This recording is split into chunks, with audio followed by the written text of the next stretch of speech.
के लिए और ये बताने के लिए कि मैं अभी जिंदा हूँ। माँ जी, मेरे पास इसका भी इलाज है। आप घर बैठे ही जीवित होने का प्रमाण दे सकती है। भगवान, जरा सी खांसी, 600 रुपए की दवाई। मेरे फार्मा सही दाम सेवा से आपको पता है, एक ही दवाई 50 से 600 रुपए तक की बिकती है।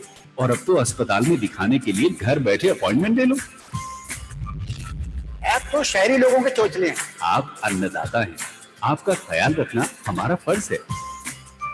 आपके लिए फसल बीमा योजना है, सॉइल हेल्थ कार्ड है, मंडी के और वैज्ञानिकों से खेती बाड़ी संबंधी सलाह है। I'm getting late now.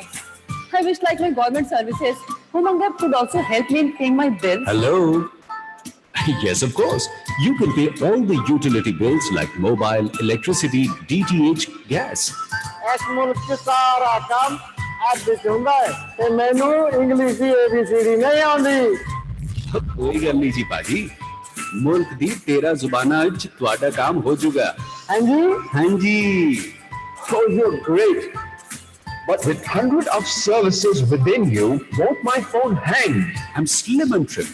I occupy space of only one single app. There I come. Bring power in your palm. Download me to experience the spirit of new digital India.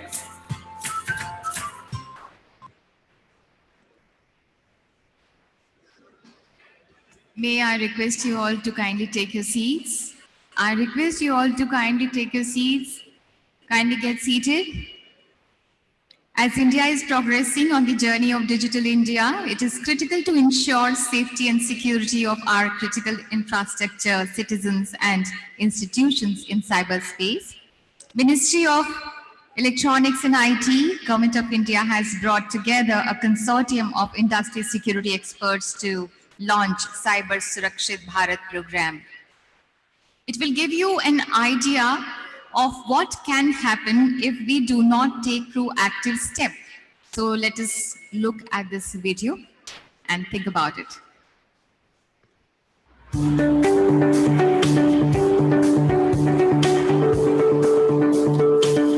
India is rapidly going digital.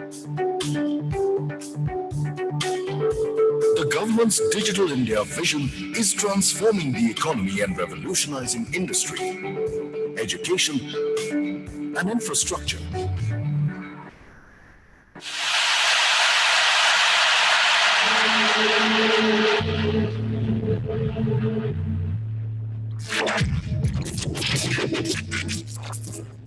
Over the last decade, there have been an alarming number of financial frauds and identity thefts, mainly because of weak or shared passwords. The outcome? In an instant, all your life savings could get wiped away. You could spend years and years recovering from that loss. If you make the mistake of using your personal ID to send out official emails, a hacker can easily access that information. He's looking for that one vulnerable machine that hasn't been updated, for sensitive information that hasn't been protected, for an identity that can be easily compromised. What if that information fell into the wrong hands? It could have disastrous consequences. Recently, a botnet-driven attack on a country's power grid system triggered a power system shutdown that lasted for days. If a similar attack was to be launched in a country with larger, densely populated cities, one that affected the city.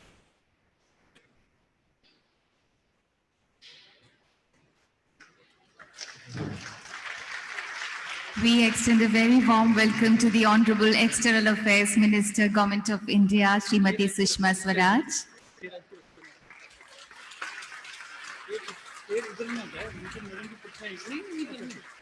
Very warm welcome to you, ma'am. We extend a warm welcome to Srimati Sushma Swaraj, External Affairs Minister, Government of India. Honorable Minister of Electronics and Information Technology, Law and Justice, Government of India, Shri Ravi Shankar Prasad. I extend a warm welcome to you, sir. We also welcome on the dais Shri Ajay Sahani, Secretary, Ministry of Electronics and Information Technology, Dr. Ajay Kumar, Additional Secretary, Ministry of Electronics and IT, Shri Sanjeev Gupta, President and CEO, Digital India Corporation, Ms. Devjani Ghosh, Designate President, NESCOM, Mr. Michael Walma, Cyber Forum Policy Coordinator, Canadian Policy of Foreign Affairs, Patricia Zorko, Director, Ministry of Security and Justice, Netherlands Government, and Sri Sanjay Kumar Verma, Additional Secretary, Cyber Diplomacy, Ministry of External Affairs, Government of India.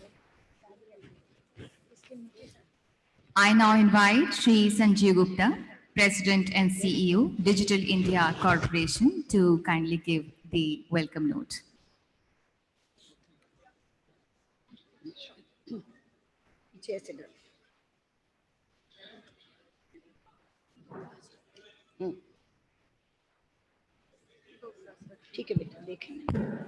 Respected External Affairs Minister, Srimati Sushma Swaraj, Honorable Minister for Electronics and IT, Shri Ravi Shankar Prasad,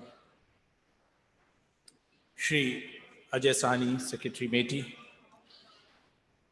Ajay Kumar, Additional Secretary METI, other dignitaries on the dais, and the valiant and versatile team GCCS.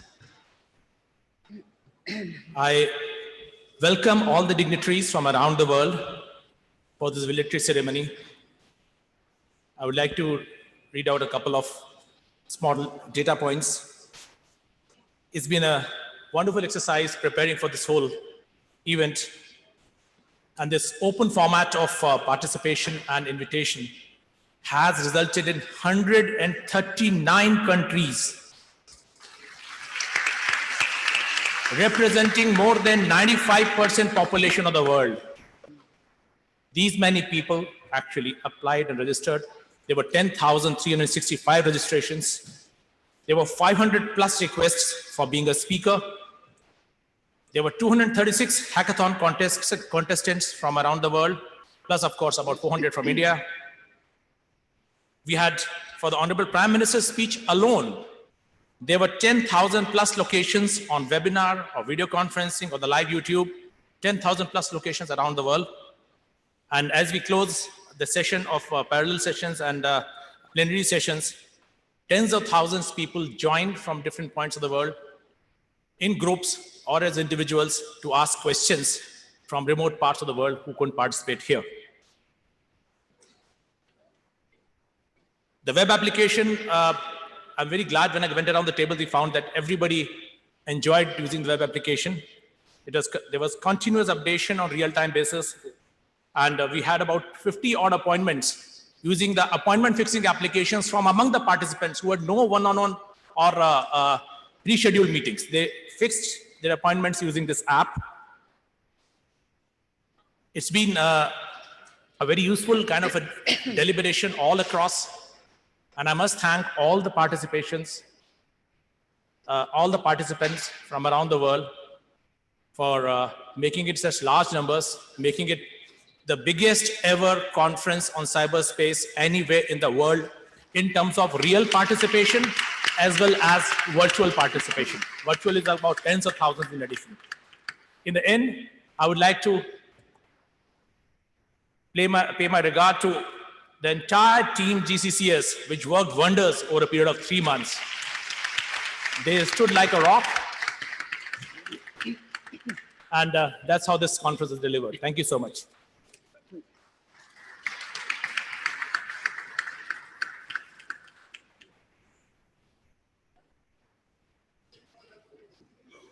Thank you so much. May I now invite Ms. Devjani Ghosh, President Designate, NESCOM, to kindly summarize the deliberations on Cyber for Growth theme.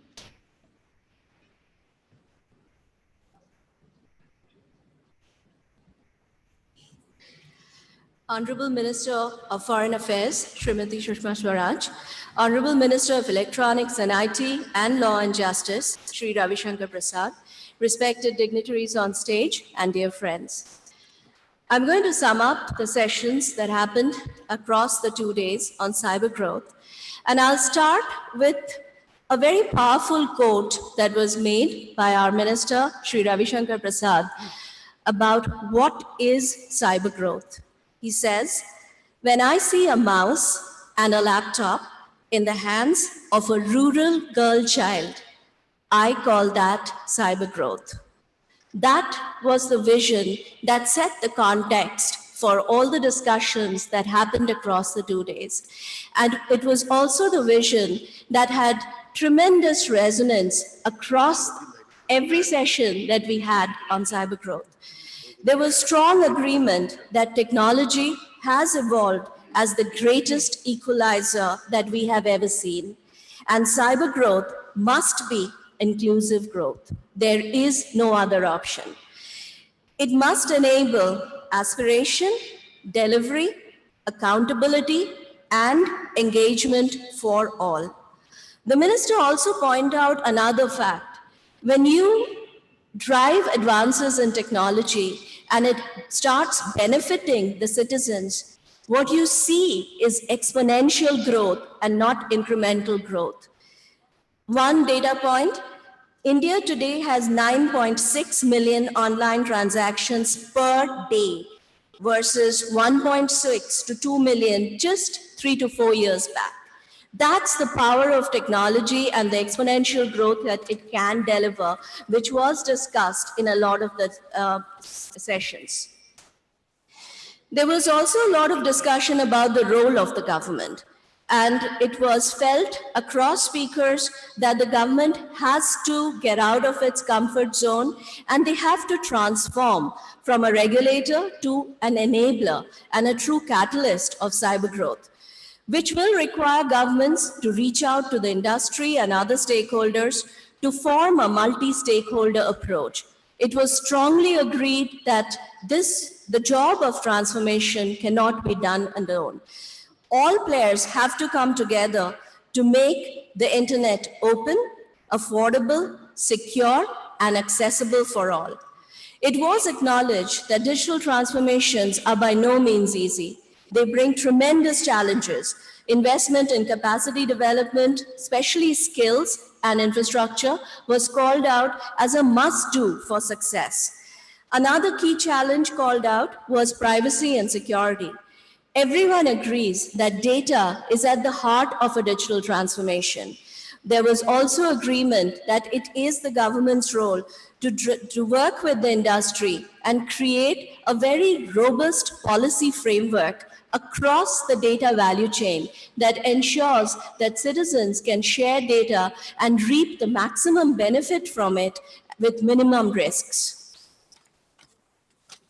The need for innovation was called out and discussed at large length as an urgent success imperative, and many speakers recommended the need for a robust startup ecosystem to drive innovation that is needed for a digital economy.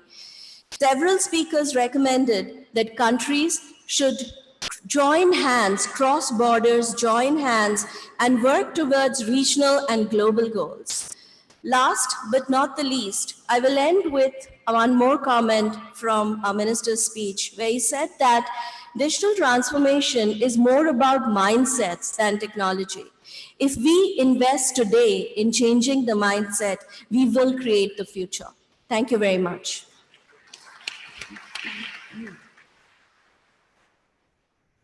Thank you so much. May I now request Mr. Michael Walmer, Cyber Foreign Policy Coordinator, Canadian Policy of Foreign Affairs, to kindly summarize the deliberation on Cyber for Inclusion theme.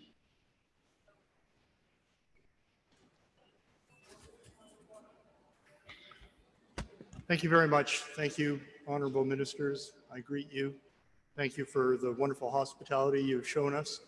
On behalf of the Government of Canada, allow me to express my appreciations for all that you have done and all that you have accomplished here. The discussion on cyber for inclusion was a very lively one. it is clearly an issue that touches upon the interests of everyone that attended this conference. It elicited a great deal of discussion, a great deal of debate, and a lot of new ideas. The discussion was extremely rich and very difficult to capture in any sort of a comprehensive way. The discussion was very wide-ranging, and a number of viewpoints were expressed. Allow me to try and capture some of the elements. If I don't do them entire justice, please forgive me. First off, it was recognized that ICT is a great enabler which provides development for all. Privatization of the core infrastructures like telecoms will help to penetrate the reach of ICTs to the last mile. The aim is, of course, to digitize the country so that the gap between rich and poor can be bridged. ICT will facilitate a robust e-governance system, which will help to reduce corruption and increase government revenues. Digital payment systems will help to remove middlemen, and the digitization and the access to property records will enable further economic growth. It is recognized that the digital revolution will create millions of jobs, making life better for people in remote and rural areas. However, issues like scalability, inclusion, future-proofing, and uniqueness were identified as the overarching goals of digital identities in emerging nations. The objectives of sustainable development essentially need to be fulfilled by cost-effective practices of establishing digital identities, but also requires trust by the population in the practices, and that this will enhance the efficiencies of the governing system. And the emphasis was placed on the inclusion of minimal data transfer to smooth the process. There were some concerns expressed about potential breaches of privacy, but their assurances were given that not even a single breach of the Aadhaar data has taken place to date. And there was some caution about the possible misuse of social and other forms of media in spreading misapprehensions. It was recognized that new technologies do not necessarily come from big companies only, but even from small and medium entrepreneurs, all of whom can have fantastic ideas. But there are also challenges like lack of digital infrastructure and affordability of services, lack of the availability of devices and applications, lack of coordination, and of economic equality. Technology versus business, and information versus knowledge and data in respect of data-based business models. It was seen that currency through which consumers pay for free services was in fact being engaged. There's an information influx or an overload. It was said that 50,000 gigabytes of internet traffic per second is being observed. We are going from an information age to a knowledge age. In order to be able to take advantage of that transition, we need tools to make sense of that information, and access to those tools will determine the ability to access knowledge. Therefore, accessibility is a key issue. Digital Unite example was given as an opportunity for building public opinion by facilitating the instant dissemination of information to permit and connect and promote the interaction with like-minded people across the world. There are challenges, however, to inclusive growth, fairness and transparency, security and privacy among them. Key insights and lessons include the need for frugal innovation, the creative use of low-cost technology with social engineering, transparent and open measurement and evaluation methods. Technology can be an amplifier and a substitute for human ability, but the poor as producers rather than consumers of information. This needs to be addressed. There is a distinction that needs to be drawn between technology for need and technology for want. And also there needs to be a better understanding of illiteracy not just in the traditional sense, but also as a lack of cognitive skills. And this might entail a radical redesign in our thinking. Internet for All contributes to digital inclusion, and the free and open internet helps to create a more inclusive society, promoting equal opportunity across genders, race, geography, and physical abilities. There are, however, challenges, particularly for users in rural, regional, and isolated areas to be able to get access at a reasonable price. The issues around net neutrality were also raised. The decision by the FCC to reconsider the rules on net neutrality were cited. There are concerns that the reduction in the openness of the internet and the allowance of telcos to develop an advantage in this space could contribute to greater profits while disadvantaging new entrants and those who do not have the resources. It was said by some that net neutrality is an imperative for development since the masses do not have the wherewithal to access resources that would otherwise be available to them in a neutral environment, whereas others, including extremists and criminals, would have the resources, financial or otherwise, to take advantage of such a system. And finally, the question of internet shutdowns was addressed, as well as the future of internet freedom vis-a-vis the growing cyber threats. And it was generally agreed that these issues had to be managed worldwide in a collaborative manner. Thank you.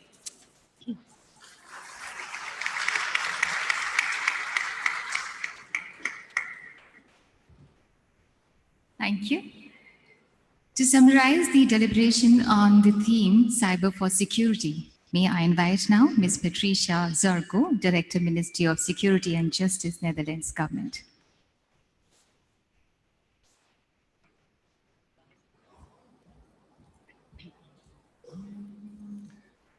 Thank you. Dear ministers, ambassadors, delegates from all over the world. Please allow me to start by thanking our Indian hosts for organizing the GCCS. As a former host from the GCCS in the city of The Hague in the Netherlands, it is good to see this large turnout and the strong results. The previous speakers addressed growth and inclusion. For these truly to take off, cybersecurity is a necessity. Special focus is on the protection of critical infrastructure. That was an important conclusion of the Cyber for Security track. It was also noted that cybersecurity and scientific research on it is still a young field. And as Prime Minister Modi, Mr. Modi said yesterday, alertness towards cybersecurity concerns should become a way of life, but we are still growing. To get there, it needs more investment, and it will surely mature further in the coming years. To speed up this development, it is important to share the information and insights we already have. This needs to be done in a multi-stakeholder setting, involving broad participation from government, industry, academia, and netizens, male and female. Fora like the GCCS and the Global Forum on Cyber Expertise are very valuable for this. One of the challenges the stakeholders face is combating illegal content. And it was noted that additional thinking on what it is and what is not illegal is needed in a global and in an inclusive process. All participants in the Cyber for Security track are looking forward to working with you in the coming years to tackle this and other challenges. Thank you very much.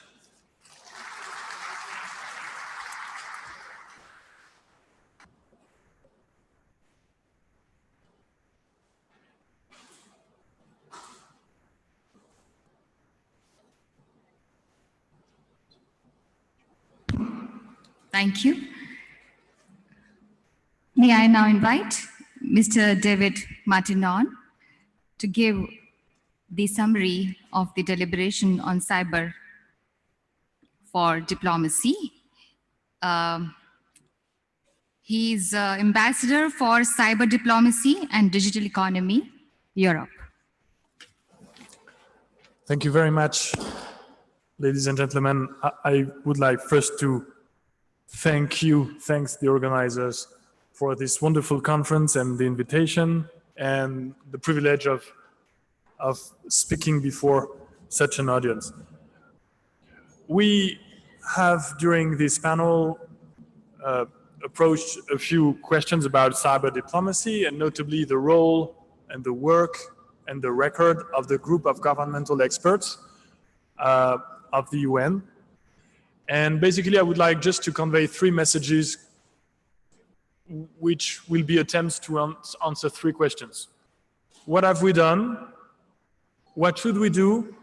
How could we do it? So first, what have we done? There is a general consensus among the 5 former experts of the group of governmental experts who were discussing earlier that the record is good, that there is an excellent base for future work, that some great achievements have been made, notably the recognition of the applicability of international law to the cyberspace. We've done some good job on capacity building measures. We've done a good job on confidence building measures and on the production of norms of good behavior for states. So again, this is considered as a consensus as a very good base. What should we do now? Several ideas. Our former American colleague, Chris Painter, said that probably the emphasis should be put on the way we make sure that those who don't respect the norms of behavior that we have been producing should know it and should be, in a way, sanctioned. This is the kind of mission that we would need to pursue now. Our Russian colleague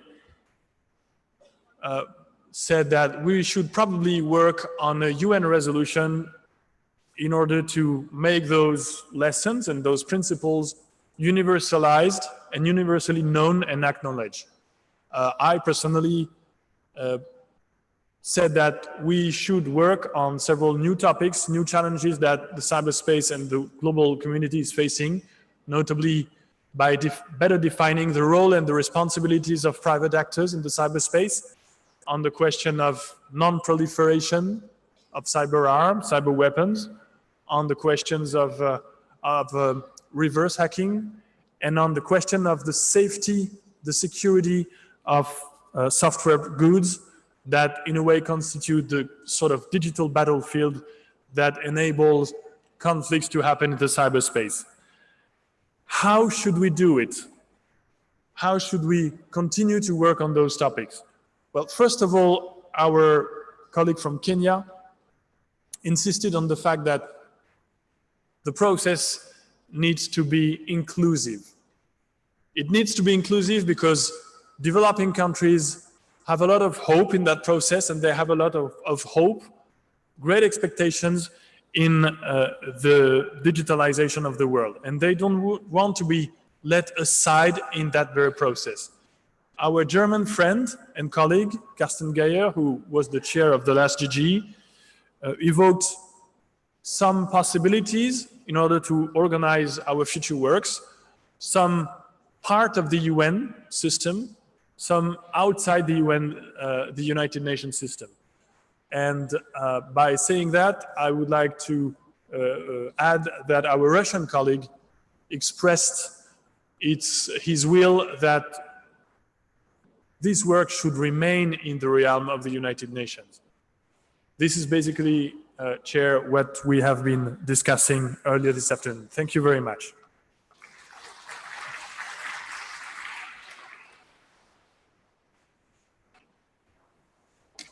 Thank you.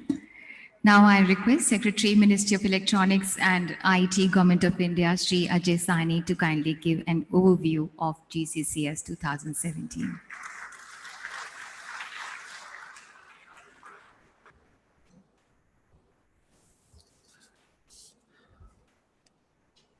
Respected Srimati Sushma Swaraj Ji, Honorable Minister of External Affairs, Government of India, respected Shri Ravi Shankar Prasad Ji, Honorable Minister for Law and Justice, Electronics and Information Technology, Government of India, Excellencies, distinguished delegates, ladies and gentlemen, it is an honor to be speaking in the closing moments of the 5th GCCS 2017, New Delhi, which has seen a gathering of eminent personalities who have come from all over the world. They include very, very distinguished speakers representing governments, the industry, academia, civil society, as well as the media. I am delighted to say that the Global Conference on Cyberspace, since it started in London in 2011, has grown tremendously, both in terms of participation and the spectrum of issues that are being discussed, and the depth to which the discussions are going on. The 5th conference has seen a remarkable number of more than 3,900 delegates being physically present in the conference. And what was interesting was that even yesterday, even after the opening session and today, we were still getting further requests for being delegates in this conference, and many more were approved by us.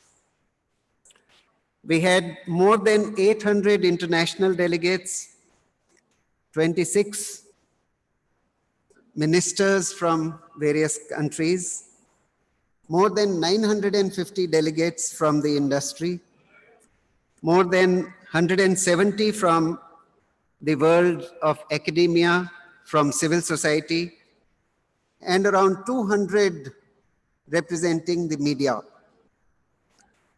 What is of even further satisfaction is that several thousand people joined the conference over cyberspace, which is very, very apt given the title of the conference, given the name of the conference, the Global Conference on Cyberspace.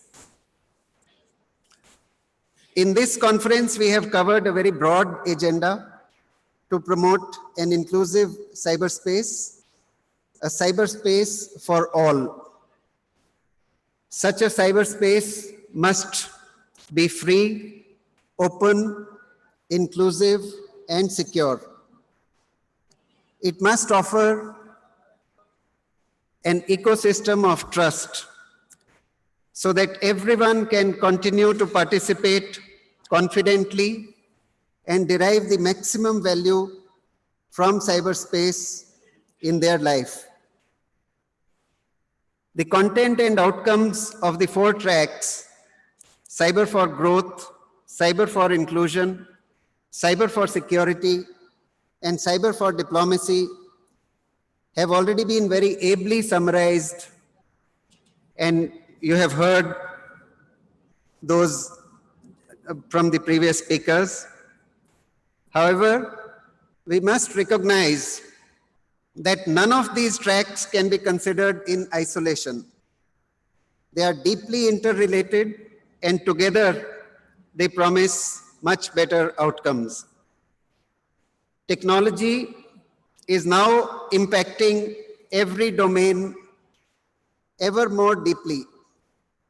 Emerging technologies like augmented and virtual realities, the Internet of Things, big data and data analytics, machine learning and artificial intelligence, all of them transcend boundaries. They penetrate every economic domain, and they impact human lives in the real world as well as the virtual one. Whether the global community is dealing with existing technologies or building new ones, we will find that we cannot pursue growth in cyberspace without making it inclusive, keeping it secure, and deploying diplomacy to synergize our actions across the global community. I hope that this conference has helped all of us deepen our shared understanding of the issues as well as the options pertaining to the cyberspace. And these deliberations will help us move towards a more inclusive, cohesive, and a better cyberspace for all. Thank you and namaskar. Thank you, Shri Ajay Sahni. Now, may I request the Honorable External Affairs Minister, Government of India, Srimati Sushma Swaraj, to kindly give the awards to the winners of technical poster competition. And the winners are Sanjeev Kumar Nayak of IIT Patna.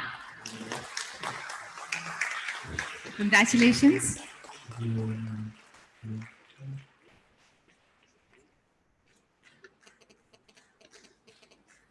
He is from IIT Patna, Sanjeev Kumar Nayak. This is a technical poster competition.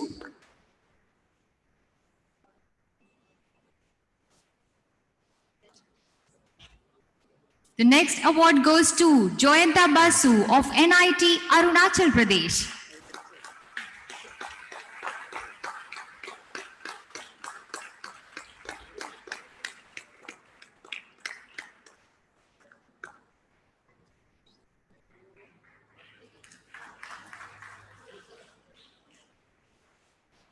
Next winner is Saranya MS from IIT Madras.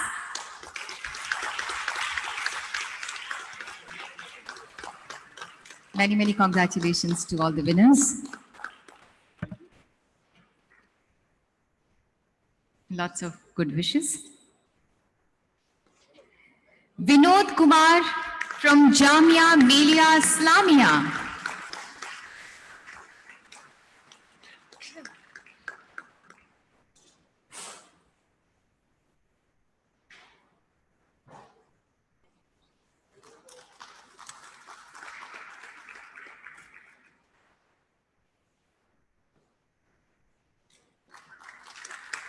Deepak Kshirsagar, IIT Roorkee.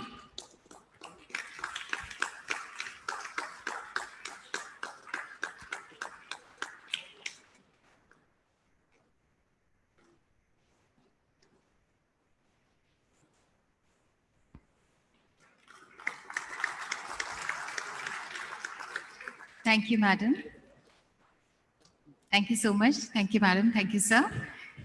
The chairman of GCCS 2017, Honorable Minister of Electronics and Information Technology, Law and Justice, Shri Ravi Shankar Prasad, has been the driving force for successfully organizing GCCS 2017. Sir, may I request you to kindly give a gist of GCCS 2017 and kindly address us.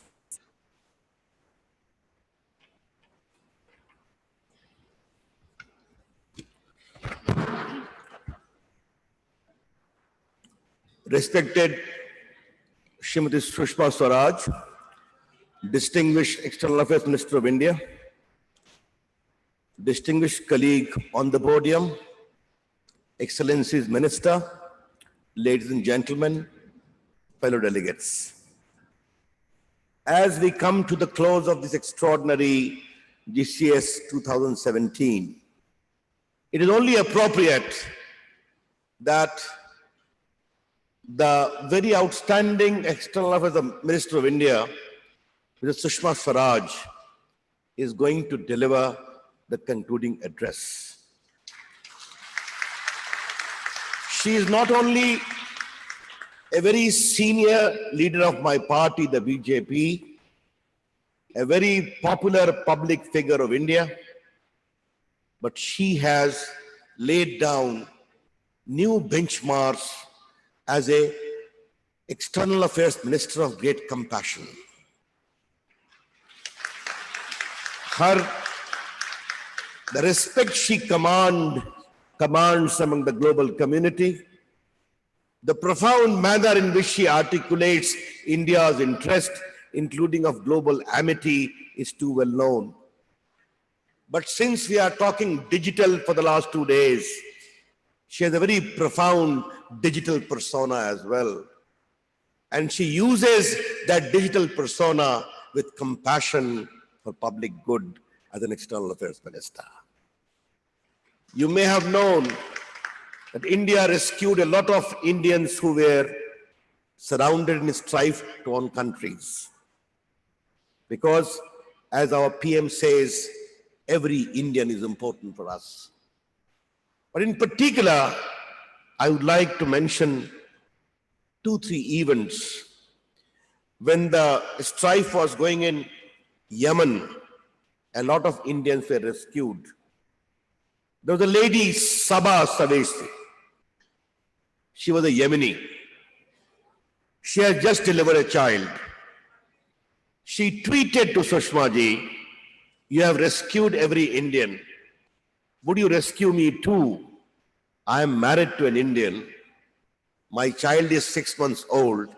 Even though I am a Yemeni, but my child will hold an Indian passport."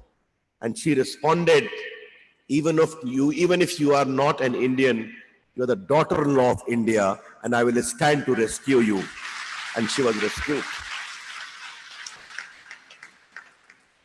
There was an Indian Muslim woman, Uzma, who fell in love with a Pakistani, married her and went to Pakistan. She was badly ill-treated, subjected to violence. One day, hearing about Sushma Swaraj's compassion, she somehow managed to read India's High Commission in Lahore. They asked, "Madam Sushma Swaraj, a very peculiar situation has arisen. What should we do?"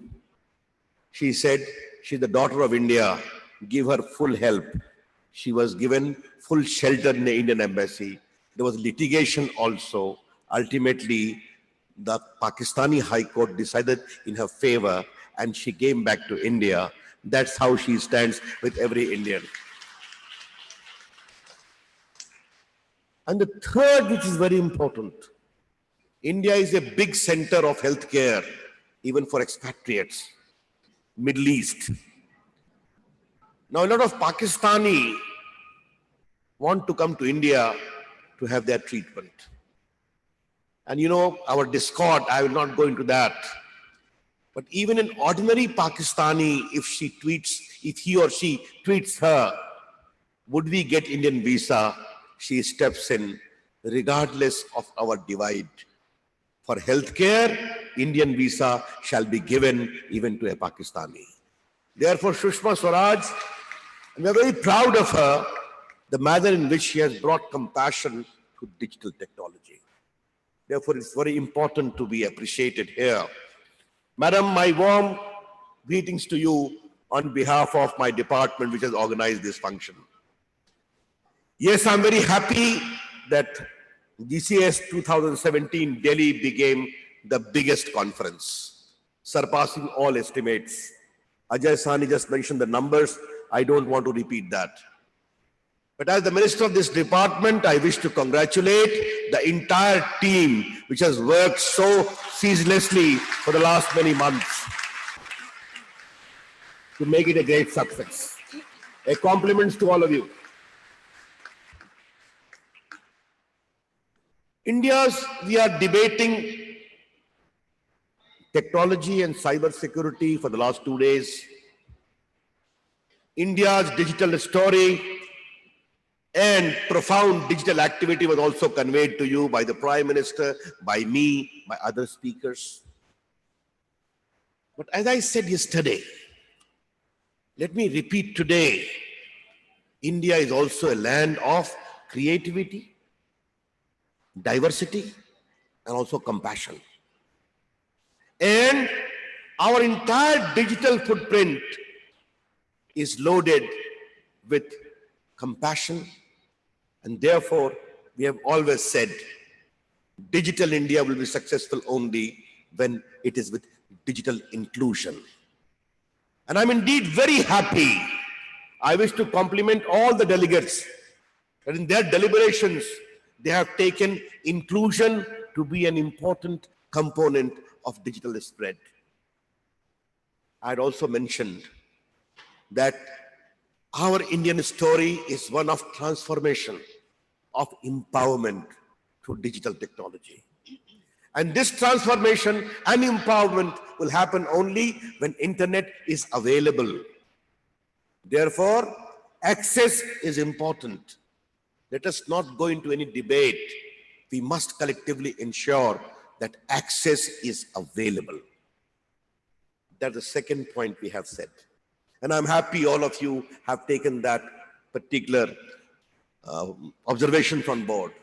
And the third, if internet is required to transform, internet is required to empower, internet is required to be available for change, it must be safe and secure. And therefore, as the chair of this conference, as I said earlier, 3 Ds are important: digital access, digital inclusion, and digital security. Let these 3D become an important component of CGS, I would like to highlight.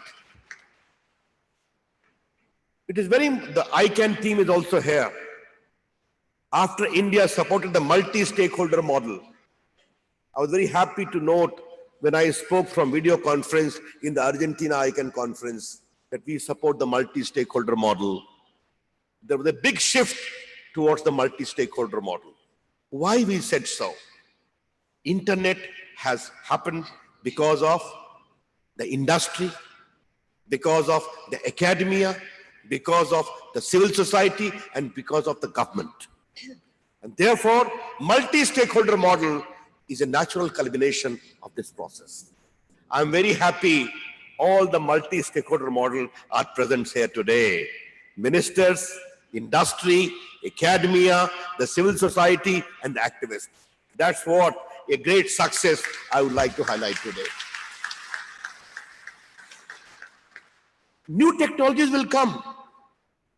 I will be very briefly reading the chair's comment. The details one is there on web, you will go through it. But few points we must keep in mind for future growth. New technology is going to become a big blessing for us. We have to be on the guard. It doesn't become a bane for us. It should remain a boon for us. For my ministers, excellencies who have come from abroad and delegates, I would like to give just 2 data. In India, IoT devices today, which are 200 million today, are expected to rise to 2.7 billion by 2020. That is what the new area of technology we are focusing about. And according to industry estimates, the jobs in robotics and machine learning, artificial intelligence have increased 50% during the current years. And as regards the data, the same is poised to be a 4.7 billion US dollars, 30,000 crore industry by 2018, the next year. That is how India is leveraging the new technology, the potential. Yes, I'm happy the Excellency, the Minister of Iran, His Excellency, the Minister of England, in our bilaterals talked about the need for data safety and security. And India, we are involved in a big exercise under the chairmanship of a former Supreme Court Judge, Justice Sri Krishna, to have a sound and robust data protection law. We are involved in a stakeholder consultation, and I wish to assure that being an important player in the field of digital ecosystem, India very soon will come with a very robust data protection law, which will recognize privacy, which will recognize the worth of individual, which will recognize digital initiative, and also give innovation a big footprint. That is how we need to blend. But as I said yesterday, as I said, repeat today. And let this be a guiding principle, that if we agree that internet should not be abused by few for terrorism, radicalization, corruption, or other things, the plea of privacy should not be used by the terrorist and the corrupt to shield, to cover their misdeeds. That's also we'll have to take on board. Lastly, yes, very rightly mention was made of human rights. We respect human rights. Why not? India is a free country. Freedom of speech, freedom of expression is a constitutional right. We acknowledge human rights, and privacy also is a part of that. But remember one thing, the biggest challenge comes to human rights also in the present world from those terrorists who were cornered, talk of their own human right, but are completely silent when their victims get suffering at their end. And therefore, ladies and gentlemen, today is also the occasion to think. Human right is welcome, but what about the human rights of the victim of terrorism? That is also an occasion for you to reflect when we reflect upon the future scenario. These are some of the observations. I will very briefly, in 3-4 minutes, read the chairman's statement. The elaborate one is there on the web, you will get it. Cyber for growth. The conference highlighted the use of new technology has a major potential for transformation of governance structure of future. Artificial intelligence, IoT, data analytics, robotic, and virtual reality are transforming global business and economies. We appreciate the need to develop proper policy environment with open and free cyberspace. We noted with satisfaction that governments around the world are leveraging digital platform and building digital infrastructure to transform how they deliver public services and support to citizens, enabling participative, bottom-up citizens engagement and anytime, anywhere service delivery with disadvantaged communities. Cyberspace remains a key area for innovation. Startups are providing solutions to common everyday problems. The global investor community must recognize the immense potential waiting to be tapped. The global economy is becoming increasingly dependent on cyberspace and digital technology. It is important to give primacy to human face of technology in this context. Cyber for digital inclusion. The conference stressed the fact that inclusiveness is the bedrock of sustainability. This calls for a program-based approach with focus on access programs, digital skills, training, community technology, spaces, and low-cost access devices. India's MyGov initiative is an example of how digital technology could be tools of effective citizen engagement. Cyber for security. Securing the cyberspace has become one of the biggest challenges in the present day. Nations must take responsibility to ensure that digital space does not become a playground for the dark forces of terrorism and radicalization. We recognize that we must coordinate our security services in order to detect and deter attacks. We need to create the fine balance between privacy and openness on one hand and national security on the other. Together, we can overcome the differences between global and open system on one hand and nation-specific legal requirement on the other. Cyber for diplomacy. The extensive use of cyberspace by states to carry out its legitimate activities, including services delivery of its citizens, has thrown up new challenges in terms of establishing norms of responsible state behavior, handling cybercrime through transnational cooperation, and resolving conflicts in cyberspace. Cyber diplomacy in digital age can be used as a tool to promote economic growth, development of technology to ensure an open source, interoperable, and accessible cyberspace to all. Conclusion and way forward. Cyberspace is a public resource, improving the quality of life of individual, improving the reach and productivity of business and effectiveness of governments. Technology breaks barriers. India emphasizes the need for creation of a digital platform which would enable various stakeholders to address potential information and communication technology gaps and harness information and communication technology for sustainable development. There is particularly the need for finding scalable models and innovative solutions in education and health using digital technology. There is also the need to make cyberspace an enabler for differently abled. To facilitate this, India will enable a digital knowledge sharing platform which will help in sharing of knowledge and expertise between different countries. The large multi-stakeholder participation at this event is proof of the global endorsement that this platform has received. India calls upon nation states, the industry, academia, and civil society to work towards a formal collaborative framework. This will enable a secure cyberspace with improved quality of life. That is the chair statement. In substance, embodies the essence of discussions. I'm sure next year when we meet, or the year thereafter, we will have a formal cyberspace architecture in place to become a big moment and a big movement for a safe, secure, inclusive cyberspace. Thank you. Namaskar. Jai Hind. Thank you, sir. It is indeed our privilege to have amongst us today the Honorable External Affairs Minister, Srimati Sushma Swaraj. May I request you, Madam, to kindly address us and show us the way forward.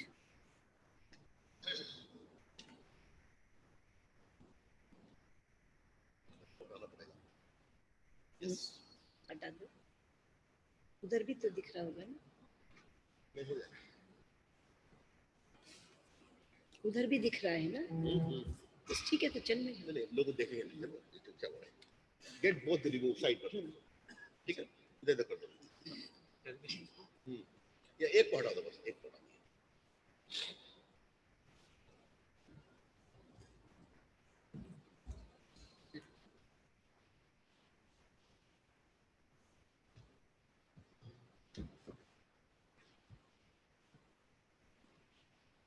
ठीक है, इसको हटाना, इसको हटाना। Kindly remove this, huh? Remove this. Just remove this. बस इधर घसका दो, right hand, और हटा दो। बार आएगी, छोड़ो। चलो ठीक है, बस छोड़ दो। I hope it is okay. चलिए ठीक है।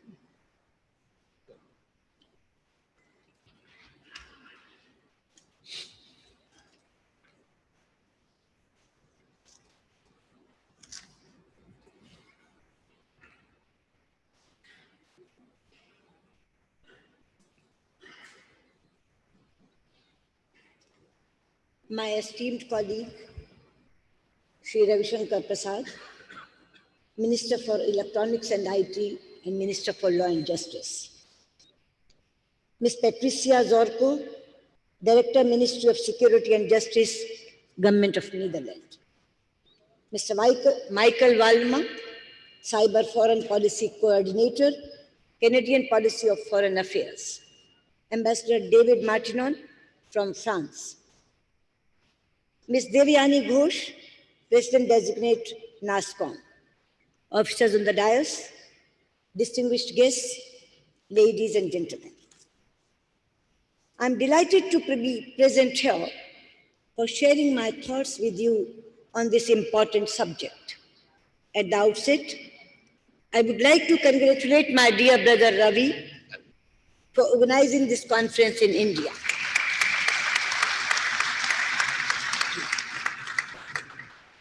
Friends, it is a great pleasure to note that this is the first time when this conference is taking place outside the OECD nations.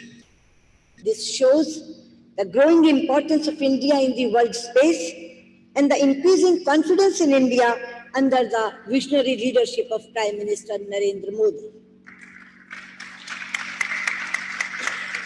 Today, as we conclude one of the biggest conferences on cyberspace, we become part of a historical process that began in 2011 with the London Conference.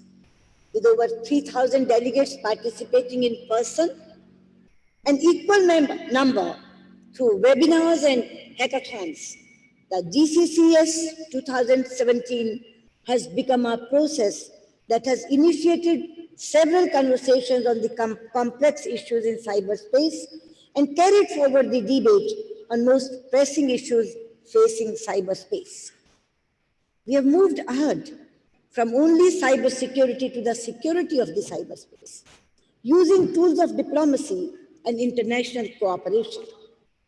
Friends, our aim during the conference and through the several side events was to gather round the table the most knowledgeable experts on the subject, and it helped us to share knowledge, enhance common understandings, and build consensus on possible policy options for meeting the current and future challenges in cyberspace.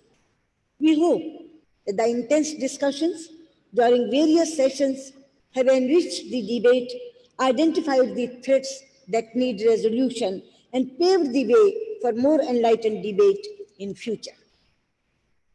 Cyberspace, as we all know, is a complex domain that goes beyond our understanding of traditional domains of land, sea, air, and space. And its unique attributes present its own set of opportunities and challenges.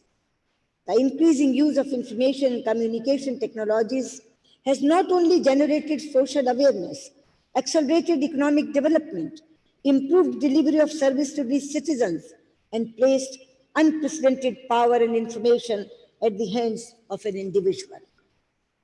It has also led to social and economic transformations of nations and changed the way people communicate with each other and carry out their businesses. India's own far-reaching journey of transformation gives pride of place to our people. Our national programs of Digital India, Clean Ganga, Renewable Energy, Smart Cities, Housing for All, and Skill India are laying the basis for inclusive development. Our government is committed to using the cyber and digital platforms to foster growth and empowerment of the people, to an open, interoperable, secure, free, and reliable cyberspace environment. Promote the internet as an engine for innovation, economic growth, and trade and commerce. Promote the free flow of information. Promote cooperation between and among the private sector and government authorities on cybercrime and cybersecurity, and respect cultural and linguistic diversity. Friends, this commitment has translated into the vision of Digital India under the leadership of Prime Minister Modi. Digital India holds the potential to truly transform India from a developing into a developed knowledge economy, and my dear brother Ravi is leading this project. Distinguished guests, the Digital India program is focused on three key vision areas. 1, infrastructure as a utility to every citizen. 2, governance and services on demand. And 3, digital empowerment of citizens. The very dynamic and evolving nature of cyberspace has brought cyber issues to the center stage of development polity, crime prevention and investigation, expansion of economy and trade, and finally to the subject of national and international security. The fact that almost all activities, political, social, economic, and development, which are now conducted in and connected to cyberspace, has not only expedited the pace of growth, but also brought forth a new set of challenges for which no preset solutions exist. The lack of borders in cyberspace and the anonymity of the actors has ensured that the traditional concepts of sovereignty, jurisdiction, and privacy are challenged. The technological revolution has outspaced our collective capacities to redefine our understanding of these issues. And the global community, which has so far been too enamored by the benefits of cyberspace, is beginning to wake up to its threats. Huge conglomeration of cyber experts in forum such as the Global Conference on Cyberspace is a testimony of the fact that the nations need to engage with each other to redefine concepts and align traditional processes to the new paradigms. India is committed to the objective of having an open, safe, secure, inclusive, democratic, and dynamic cyberspace that responds swiftly to challenges. It will also promote social, economic, and all-round development and prosperity of nations. Our hosting of GCCS 2017 is a reflection of our commitment. The debate on the challenges of cyberspace now occupies considerable space in global conversations on international security, while differing perspectives of countries to meet these complex challenges has inserted a significant element of geopolitics into the issue. The growing significance of the cyber issues in international arena cannot be exaggerated. It is reflected in the growing conversations across the world at all high-level summits, interactions, and conferences. Friends, there is hardly a meeting between the heads of states which goes without a discussion on cyber issues. Points to the growing penetration, significance, and criticality of internet to the social, economic, and cultural lives of the nations. The linking of devices and the growing Internet of Things has made cyber issues as a critical aspect of both cyber security and development politics. Moreover, even as the peaceful uses of ICTs have fueled the expansion and growth of cyberspace, penetrating and connecting the lives of citizens across the globe, cyberspace has also been infiltrated by malicious actors looking out for opportunities to exploit vulnerabilities. The anonymity, borderless spaces, and speed have helped these elements to carry out nefarious activities ranging from cyber espionage, concerted attacks on networks, data theft, infringement of privacy, and extremist propaganda, to name a few.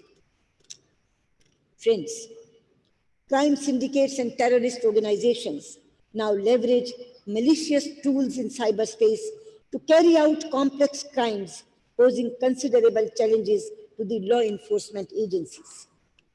The disappearance of the traditional concepts of borders and the speed of proliferation of crime has heightened the need to enter into agreements and arrangements among countries for cooperation at various levels.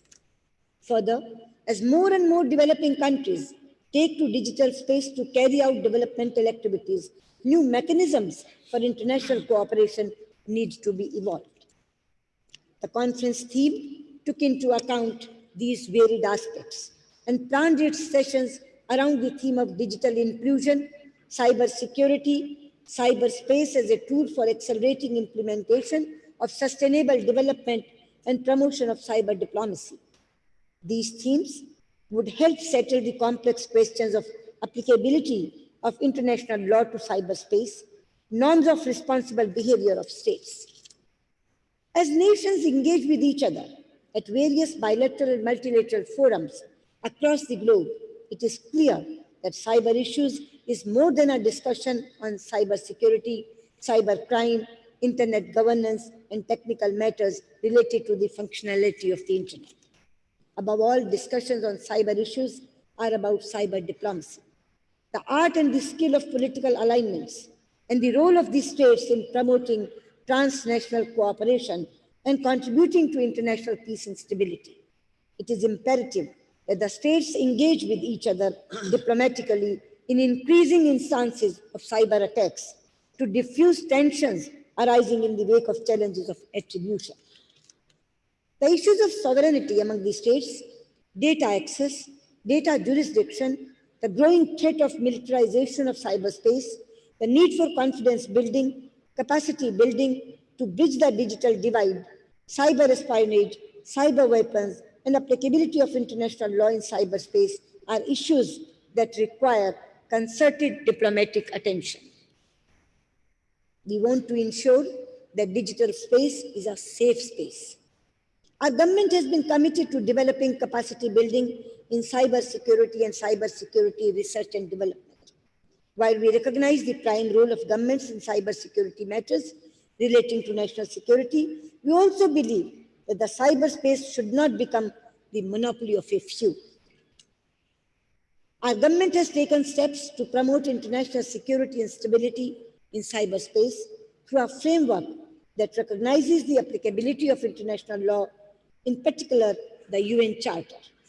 We are committed to a multi-stakeholder approach of internet governance that is transparent and accountable to its stakeholders, including governments, academia, civil society, and industry. In this regard, I particularly wish to appreciate the very productive, lively, and intense debate that were witnessed in the sessions of cyber diplomacy. I'm very happy to know that many authorities in their respective fields were able to join these sessions and contribute richly to the global conversation. I hope that these debates will gather further momentum in the times to come and that GCCS 2017 will be remembered for the rich debates, its wide and enthusiastic participation, and the launch of India's initiative of the Digital Knowledge Sharing Platform, that is DKSP. In fact, the Digital Knowledge Sharing Platform seeks to be more than a capacity building platform, complementing the Global Forum on Cyber Expertise, an outstanding initiative by our last host, the Government of Netherlands, and of which India is a co-chair. DKSP seeks to be an online platform to exchange information on best practices and to showcase successful projects around the world, which have advanced the cause of successful online delivery of service to citizens, use internet as a tool of social and economic development, and use innovative ways to use ICTs to advance the cause of global peace, security, and prosperity. In fact, we hope that DKSP will contribute our efforts to bring about digital inclusion as a subject India is very passionate about. Before I conclude, I would like to convey my heartfelt appreciation to all the participants who, by their very presence, have demonstrated their commitment to the cause of global peace, security, and prosperity. Our gratitude is to the members of the six-state countries who have been our constant companions for the past 1 year in this journey, as we took on the challenge of organizing a mammoth conference such as the GCCS. Their ready availability and advice and their willingness to offer their expertise based on their past experience to host this conference is deeply appreciated, and we assure you that as India joins this prestigious group, we will continue to contribute significantly to this process. Once again, I would like to thank my brother and colleague Sri Ravi Shankar Prasad for successfully organizing the largest such gathering, which has helped chart our future course. And what is our future course, friends? The motto of Prime Minister Modi's development is Sabka Saath, Sabka Vikas. And in the context of cyber, let us translate it to cyber for growth, cyber for all. Thank you.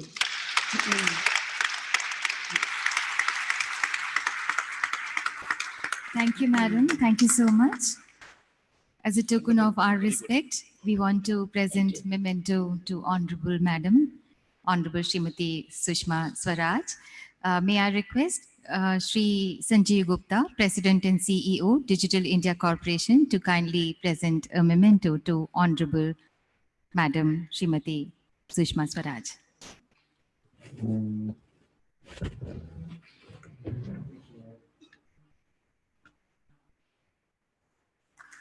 As a token of our immense respect and to honor, I request Sri Ajay Sahni, Secretary in the Ministry, to kindly present a memento to Honorable Minister Sri Ravi Shankar Prasad.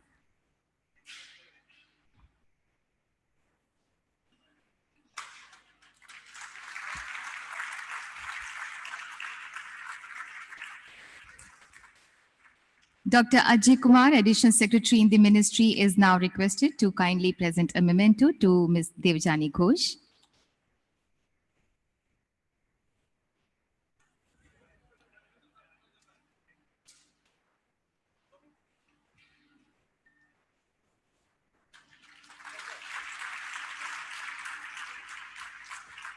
Shri Sanjeev Gupta is now requested to present a memento to Mr. Michael Walmer.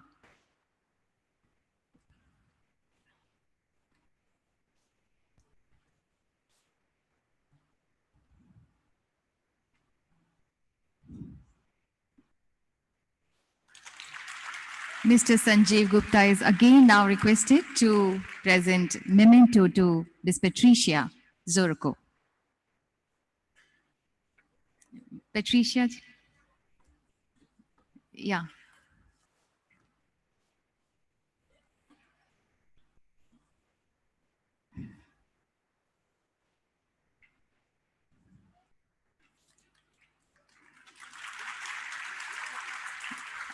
To Mr. David Martinen, Dr. Ajay Kumar.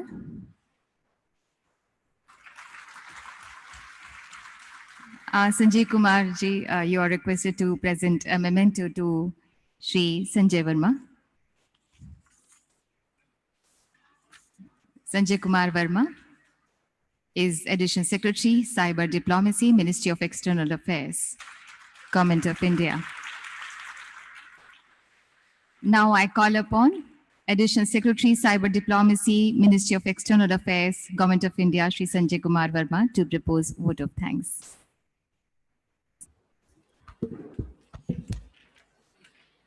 Dignitaries on the dais, ladies and gentlemen, on behalf of everyone who participated in GCCS 2017, both physically and virtually, I express our collective thanks to Honorable Prime Minister of India, Shri Narendra Modi, for committing the largest democracy in the world to the tools of cyberspace for effective governance while promoting inclusiveness as the key pillar.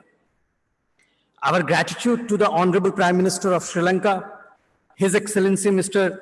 Ranil Wickremesinghe, for his gracious presence and sharing of his thoughts on the present and future of cyberspace in all of its facets, including its use as a tool in diplomacy.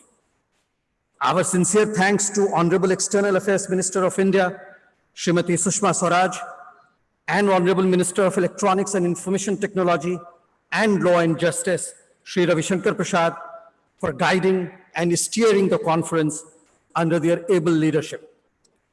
Thanks to Honorable Ministers from the respective participating countries who took time off from their busy schedules and made efforts to be here personally to take home the debates generated throughout the event.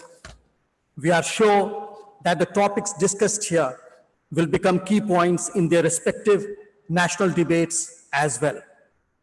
We also commend the work of all the keynote speakers, moderators, and panelists, without whom the debates generated during the conference would have been rudderless.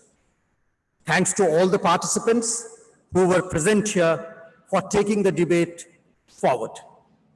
Thanks are also due for all those who could not be present here in person, but remained connected with the proceedings through digital modes.